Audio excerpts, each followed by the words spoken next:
I never believed in love. Not the fairy tale kind, not the kind you see in Hallmark movies. My father used to say love was just a liability, an emotional distraction that cost money and control. And me? I learned early to treat everything like business, people, deals, even relationships. So when my lawyer, Daniel, proposed a solution to a legal problem I'd been avoiding, I didn't hesitate. He found a young woman from a struggling family in rural Tennessee named Lily. Her mother owed a large debt and couldn't repay it. The offer was simple. I would clear the debt in exchange for a marriage, a legal marriage, with Lily. I didn't care about looks, education, or personality. I needed a wife on paper, not a partner, not a lover, just someone to satisfy the requirement in my grandfather's will. The clause said that if I wasn't married by 35, the family estate and control of the company would pass to my cousins, people who couldn't manage a lemonade stand, much less a multi-million-dollar business. Daniel showed me a picture of Lily, a blurry image probably taken on a phone, showing a young woman with auburn hair tied in a loose braid, holding what looked like a Bible in her hands. She looked too innocent, too country, perfect. The contract was signed. I wired the money. She was mine, legally at least. On the day she arrived, I was in a Zoom meeting with investors from Boston. I heard the sound of the car pulling into the driveway, a beat-up Ford truck I'd sent to pick her up, but I didn't even look out the window. It was Martha, my longtime housekeeper, who came to inform me. "She's here, sir. She's in the guest room upstairs." I just nodded. I didn't feel curious. I didn't plan to greet her. In my mind, this was a transaction, a completed file, just another task crossed off my list. But then something strange happened. I found myself walking out of the office, down the hallway, and up to the landing at the top of the stairs. I looked down toward the front entryway, and that's when I saw her. She stood just inside the door, a worn duffel bag slung over one shoulder, and a small Bible clutched tightly in her hands. Her eyes were scanning the foyer, the chandelier, the marble, the silence, not with awe, but with defiance. She didn't look scared. She looked angry. And in that moment, something inside me shifted, not dramatically, not in a way I could describe, but enough to make me pause, enough to make me stare a few seconds longer than I should have. There was something in her that didn't match the paper, the profile, the terms I'd signed. She wasn't what I expected, and that terrified me more than I wanted to admit. I didn't go down. I turned away and walked back to my office like nothing happened. But that night, as I lay in my king-sized bed with 1,000 thread-count sheets, I couldn't sleep, and I knew, without understanding why, that she wasn't just another signature on a contract. My house isn't just big. It's silent. Silent like a museum. A place where every piece of furniture is carefully placed and nothing ever changes. For years, it's been a reflection of me. Neat, cold, predictable. That's how I liked it, until she walked in. I didn't see her again that first night. Martha told me she had taken a shower, eaten quietly in the kitchen, and gone to sleep early. I didn't ask anything else. I wasn't interested, or I told myself I wasn't. The next morning, something was different. I came downstairs expecting the usual. Coffee already poured. The Wall Street Journal folded just the way I liked it, silence hanging in the air like fog. But instead I heard music, soft country music. I followed the sound to the kitchen. There she was, Lily, barefoot, wearing an oversized hoodie, flipping pancakes on the griddle and singing along to Johnny Cash like she owned the place. "What the hell is going on?" I asked, standing in the doorway. She didn't flinch, didn't even turn around. "Pancakes, you want some?" I was too stunned to answer. Martha was standing in the corner, half horrified, half smiling. Later, that day I walked through the hallway and noticed something even more outrageous. Several of the framed family portraits, black and white, generations of men in suits with dead expressions, were gone. In their place, Lily had pinned up Polaroids, flowers, a cutout of a horse, a crayon drawing from the neighbor's kid. That said, "Smile today," I called Martha. "Who did this?" She hesitated, then smiled. "Your wife. I should have lost it. I should have demanded everything be put back immediately. But I didn't. Instead, I stared at those silly pictures for far too long. That night at dinner, Lily sat at the table like she'd always belonged there. She talked to Martha like they were old friends. She asked Tonio, the cook, about his family in El Paso. She laughed at her own stories, even if no one else did. I didn't say much, just watched her. And for the first time in a long time, I felt something I didn't recognize: warmth. Later that evening, I passed by the staircase and saw a vase of fresh wildflowers where my grandfather's antique urn used to be. I stopped, stared at it. It was all wrong, all out of place, all alive.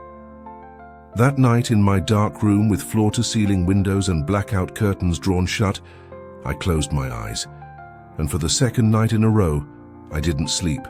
But this time, I didn't mind. I've always lived by structure, discipline, control. In this house, everything has a rhythm. Meals at exact hours, lights out by 10, no loud music, no clutter, and absolutely no surprises. The staff knows this. Martha respects it. Tonio practically worships it. But Lily shattered all of it by just existing. It started small. The morning after the pancake incident, I found her in the garden. She wasn't picking flowers or enjoying the view. She was kneeling in the dirt, planting tomatoes next to the orchids, with her bare hands. "Those are ornamental beds," I said. She looked up, wiped sweat off her forehead and said, "Well, they're useful now." Then she smiled, that same crooked smile that somehow felt like a challenge. Later that day, she painted a wooden sign and nailed it to the front porch. It said, "If you're looking for perfect, turn around." I stared at it for a full 5 minutes. By day 3, she was walking around in pajama pants at noon, talking to my security team like they were old high school buddies. She brought leftover cookies to the gardeners. She called Tonio Chef T and made him laugh so hard he dropped a tray of silverware. I hadn't heard laughter in that kitchen in years, but what really got to me was the music. One afternoon, I returned from a board meeting and heard Fleetwood Mac echoing from the upstairs hallway. I climbed the stairs and followed the sound to her room, my guest room, and stopped cold. She was dancing, alone, headphones around her neck, singing terribly, but with all her soul.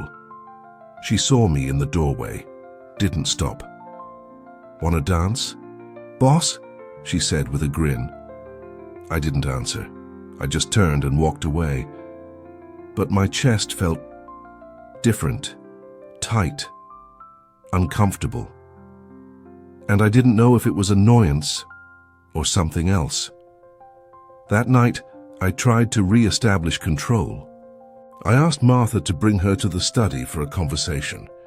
She came in wearing mismatched socks and carrying a mug that said, "Coffee first, questions later." I stayed calm.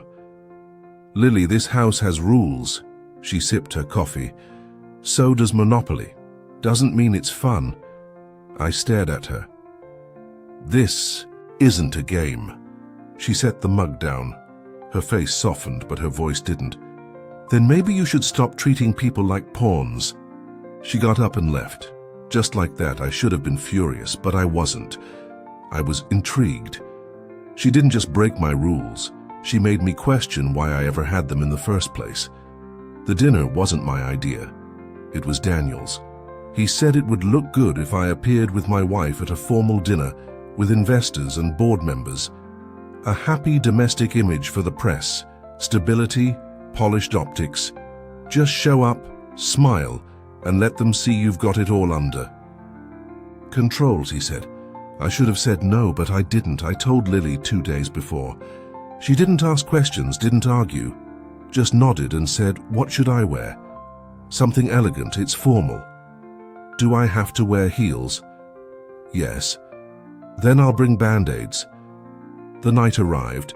She came down the stairs 5 minutes before we were set to leave. Her dress was navy blue, simple, with a slight shimmer under the chandelier light. Her hair was braided back, loose strands framing her face. She looked beautiful, but not polished, not refined. She looked real. At the venue, a glass-walled rooftop restaurant in Manhattan, we were surrounded by tailored suits, champagne flutes, and forced laughter. People whose smiles were just teeth, nothing more. I introduced Lily to a few people. She smiled, shook hands, answered questions honestly, too honestly. One woman, wife of a tech mogul, asked, "So, Lily, what did you do before all this?" Cleaned houses, mostly. Took care of my little brothers, tried to stay out of trouble. The woman blinked twice. Oh, how grounded. The table laughed, not kindly. Then came the food. The sommelier described a seaweed and caviar appetizer as a flavor symphony. Lily took one bite, grimaced, and whispered, not quietly enough, "Tastes like fishy jello." I heard someone choke on their wine, trying not to laugh. I could feel the tension climbing up my spine, the awkward glances, the smiles that were now turning sharp, and then Daniel dropped the bomb. So Lily must have been quite the change coming from the South. Tell me, did you eat meals on real plates or paper ones? She didn't miss a beat. Depends on the day. Sometimes we just ate from the pan, saves water. Laughter again, but this time cruel. I didn't say anything. I couldn't. My jaw was locked, my throat dry. And in that moment, I saw her eyes. She wasn't embarrassed. She wasn't angry. She was disappointed. In them. In me. The drive. Home was silent. She didn't cry. She didn't speak. Just looked out the window. That night I sat in my study for hours. No music, no lights, just silence. And I hated myself for it. Not because of what they said, but because I didn't stand up for her. Because I let their world make her feel small. Because I, of all people, should have known better. The morning after the dinner, I expected her to be quiet, maybe even cold. Maybe she'd pack her things and demand to leave. And honestly, I wouldn't have blamed her. But Lily wasn't like other people. She got up early, fed the dogs, watered the plants in the garden, and brought Tonio a cup of coffee like nothing had happened. That was Lily. Steady in her storm, and stronger than any of us, but the storm wasn't over. Later that day I found Daniel, my lawyer, standing at the edge of the garden. He'd dropped by unannounced like he owned the place. I saw him talking to Lily, and from the moment I saw her arms crossed, back straight, chin high, I knew the conversation wasn't friendly. I moved closer without them noticing. "You really think you belong here?" Daniel said with a sneer. "Excuse me?" Lily asked, dead calm. "This house? This money? Him? You're a charity case with a pretty face. You'll never be one of us." I waited for her to walk away, for her to cry, for her to crumble. Instead, she took a step closer. "Maybe I won't ever be like you," she said. Cold, hollow, terrified of anyone who doesn't kiss your ring. "But at least I'm not pretending," Daniel laughed. "You're not even on the same level. You were bought. Don't forget that." I stepped forward, ready to intervene. But Lily spoke again. "Yeah, I was bought, but I'm the only one here not for sale. That scares you, doesn't it?" Daniel's smirk faltered. I'd never seen anyone shut him down like that. Not in courtrooms, not in boardrooms. But this girl, this barefoot, stubborn, Tennessee-born woman, Just undressed him with words. He left 2 minutes later, no goodbye, no eye contact. I didn't follow him. That night, I found Lily sitting on the back porch with a blanket around her shoulders and a mug of tea in her hands. The air was cold, the sky clear. I walked out and sat beside her. "You were incredible today," I said. "He deserved worse," she muttered. "You didn't let him win." She shrugged. "Guys like him only win when we stay quiet." I looked at her, really looked at her, and something inside me shifted again, not because she needed me, but because maybe I needed her. I didn't say it, not yet, but I knew. That porch, that night, sitting beside her in silence, it felt more like home than any place I'd ever been, and for the first time in years, I didn't want to be alone. There was no music playing, no candlelight, no perfect moment, just her, just me, and something heavy in the air we'd both been ignoring. It was a cold night. Wind rattled the windows, and the house creaked like it had its own thoughts. I was in the library pretending to read when I heard something crash in the kitchen. I got up and followed the sound. Lily was on the floor, her ankle twisted, one hand gripping the edge of the counter. "Damn soap spilled," she muttered. Tonio hovered nearby, panicked. I told her to be careful, Mr. Ethan, but she didn't listen. I walked over and without a word picked her up. "What are you doing?" she asked. "You clearly can't walk." She didn't argue. I set her down gently on the living room couch and sat beside her. Martha brought ice. I wrapped it, carefully pressing it to her ankle. Neither of us spoke. There was a tension there, the kind that doesn't come from pain, but from everything unspoken. After a while, I broke the silence. "Why do you always get involved in everything? Because the alternative is just existing." She looked up at me, and that was it. There wasn't a dramatic lead-up, no swelling music, no sudden declarations. I just leaned in, and she didn't move away. Our lips met, soft, unsure, warm, not perfect, not practiced, but real. When I pulled back, her eyes were still on mine, calm, centered. She whispered, "That wasn't in the contract." "No, it wasn't." She smiled, just a little, then adjusted the blanket around her and said, "It's okay. I'm not good at following rules anyway." She stood, limping slightly, and walked upstairs on her own. I sat there for a long time.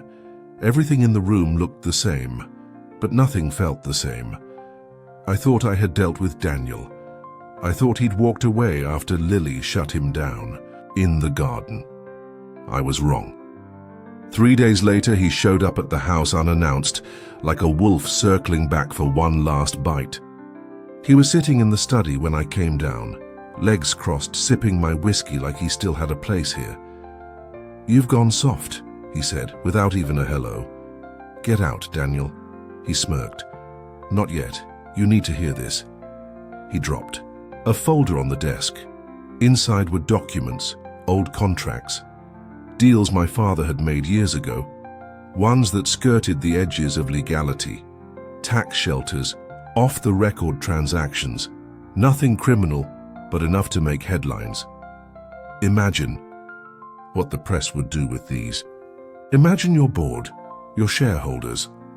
All I have to do is leak one email. I stared at him, hard. "What do you want?"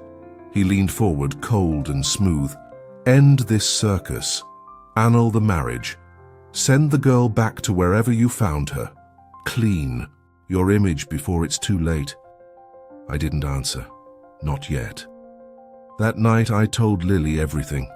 Sat on the back porch with her, under the same stars we'd shared our silence under before. She didn't panic. She didn't cry. She asked one question. "Do you trust me?" "With my life," I said. She got up. "Then let me handle it." The next day she went to town, talked to someone I'd never met, a friend of Tonio's cousin who worked in IT. I didn't ask questions. By that evening, she had a recording. Daniel, at a dinner party, talking, too freely, offering one of those damaging documents to a rival company's rep in exchange for a consulting position. She played it for me on her phone. My jaw clenched. She looked at me and said, "You're not the only one who knows how to fight. I've been surviving my whole life. I didn't know whether to laugh, cry, or propose to her right then and there. Instead, I invited Daniel back one last time. We met in the same room, same desk. This time I hit play on the recording." He turned white. "Where did you get that?" "Does it matter?" I said. "You tried to ruin me, but you forgot something." "What?" I nodded toward the door. Lily stepped in, calm, beautiful, unbothered. "You underestimated the wrong woman," I said. Daniel left, furious, defeated. That night I didn't sleep again. But not because of worry, because of awe. For the first time in my life, I wasn't the one doing the protecting, and I'd never been prouder of anyone than I was of her. After what happened with Daniel, I knew I owed her more than thanks. I owed her the truth, not just about him, about me, about why she was here, about the man I had become, and the one I was trying desperately not to be anymore. She was in the library, curled up on the couch with a book. The light from the lamp beside her made her hair glow like fire. I sat across from her. She didn't say anything, just closed the book and looked at me like she already knew this was coming. I took a deep breath. "You know I didn't marry you for love." She nodded. "Yeah, I figured that out." It was about control, legacy. My grandfather's will had a clause. If I didn't get married before 35, the company would fall into the hands of my cousins. I didn't want to fall in love. I didn't even believe in love. I just wanted a solution, a simple one. She didn't interrupt. She waited. I pulled a letter out of my jacket. Yellowed, torn at the corners. It had been tucked away in one of my grandfather's old journals. "I found this last week. It's from my grandfather, written after my father died. I never knew it existed." I opened it and read, "If you're reading this, Ethan, it means you made the same mistake I did. You chose money over connection, control over closeness. I forced your father to be a man of business, and I destroyed him. If I made you a condition for inheriting all this, it's because I hoped you'd meet someone who'd break through your armor, someone who wouldn't care about your wealth, someone who'd teach you to feel again." My voice cracked on that last line. Lily stood and walked over to me. She didn't cry. She didn't gasp. She just sat beside me and said softly, "He wrote that hoping someone like me would come along, didn't he?" "I think he did." "And you think he'd be proud?" I looked at her. My voice dropped to a whisper. "I think he'd be grateful." She smiled, just enough to make my chest ache. "Ethan, I never expected you to change. I never asked for that. I just wanted to be seen.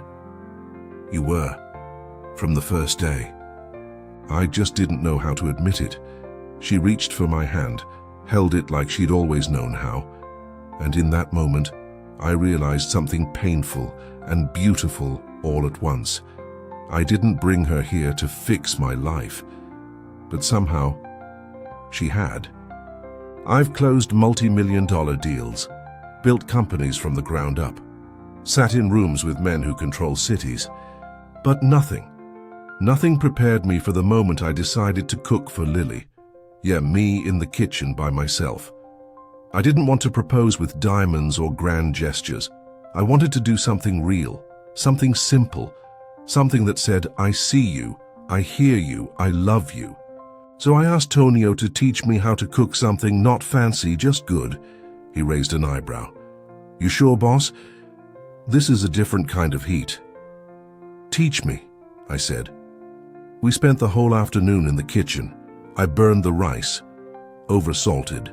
The beans, set off the smoke alarm with the cornbread. Tonio laughed so hard I thought he'd fall off his stool, but eventually, we made it work. Rice, pinto beans, cornbread, sweet tea, and a chocolate cake that looked like it had been dropped. Twice. I set the table on the back porch. Nothing elegant, just candles, a string of lights overhead, and the cool air of a fall evening settling in. I asked Martha to bring her out. Lily stepped onto the porch wearing a sweater, jeans, and that smile that still made my stomach flip. She stopped when she saw the table. "What is this?" "Dinner, made by me. No help. No money, no reservations." She walked over slowly, eyes scanning the plates. "Did you cook this?" Every overcooked bite. She sat down, took a bite, chewed slowly. "You were brave. Or stupid. Maybe both." We ate, talked, laughed. She told me the cornbread was actually good. I told her I was secretly proud of the beans, then I stood up, pulled a small ring from my pocket. Nothing flashy, just a gold band with a tiny stone, and I said, "The first time I asked you to marry me, it was business. Paperwork, legal strategy. But tonight, I'm asking for real." She looked up, eyes wide. "I want to be yours, not because I have to, not because of a clause, but because every day since you came here, you've shown me what life could be, and I don't want to live another version of it without you." She stood, didn't cry, didn't hesitate. She kissed me, then whispered, "I was already yours." He just took a while to catch up. From the kitchen window, I saw Martha clapping quietly. Tonio was wiping his eyes with a kitchen towel like it was just smoke in the room. That night, under the stars, she said yes. Not with words, but with presence, with peace, with the kind of silence that wraps around you like a blanket. I didn't need fireworks, I had her, and that was more than enough. We didn't have a wedding planner, we didn't have a guest list, a hashtag, or a custom monogram. We had a field behind Lily's childhood church in Franklin, Tennessee, folding chairs borrowed from the fire station, and a preacher who knew her since she was 9 years old. And I've never been more certain of anything in my life. The sun was setting low when I saw her walking across the grass, barefoot, her dress trailing behind her like a whisper. It wasn't designer. It didn't sparkle. It didn't need to. She wore wildflowers in her hair, and a look that said, "I'm here for you as me." There were kids chasing each other behind the rows of chairs. A potluck table covered in mismatched casserole dishes. Someone's uncle was already tuning his guitar. None of it was polished, but all of it was real. I stood at the front, hands sweaty for the first time in years, not because I was nervous, but because I finally understood the weight of joy. When she reached me, I whispered, "You're breathtaking." "You're late," she whispered back, grinning. We didn't read vows from cards. We spoke from memory, from heart. "When I met you, I thought you were just a way to protect my legacy," I told her. "But you became the legacy, the only one I care about. You brought color to a house built in black and white. You taught me that living isn't about what we earn. It's about who we become next to someone who truly sees us." She reached for my hand, eyes glistening. "And you," she said, "were the last person I ever expected to love. But you made space for me, for my mess, my truth, my barefoot dancing, and my big dreams. And I will spend the rest of my life making space for you too." We said, "I do." People cheered, Lily laughed, and I cried, "Yeah, me." Afterward, we danced under string lights strung between trees. Someone spilled punch. 2 kids passed out on hay bales. Martha and Tonio slow danced near the food truck. And me?